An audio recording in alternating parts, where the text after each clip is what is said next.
Мен 1994 жылы ол кезде Талдықорған облысы болатын. Осы кеден саласына қызметке тұрдым. Содан 2000 жылдары біз Алматы облысына ауыстып, Алматы облысына ауысқаннан кейін ол кезде управление дейміз, таможня управление Талдыкурганский облыс деп аталады. Соны Алматыға көшірді. Управлениеміз Алматыда болды. Бірақ осы жерде Талдықорған кеден бекеті қалды.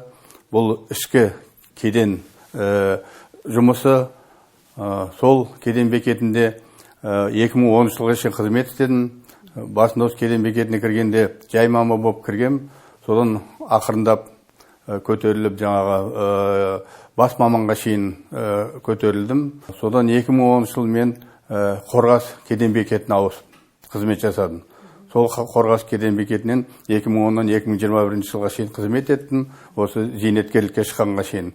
2014 жыл біз осы кеден менен салық комитетін бірге қосып, кірістер департаменті деп құрылды ғой. Міне содан бері 10 жыл болып қапты міне сол құрылғанына.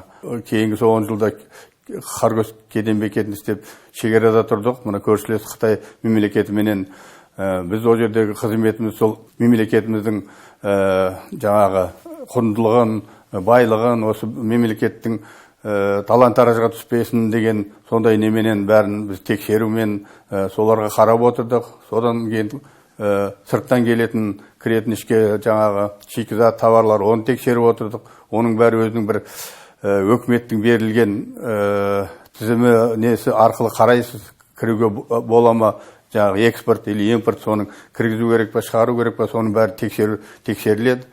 Соны қарап тексеріп отырдық. Сол енді өзіміздің мемлекетіміздің экономикасын жаңағы көтеру үшін, халқымыздың тұрмысы жақсы болу үшін соған шекарада жүріп қызмет жасадық.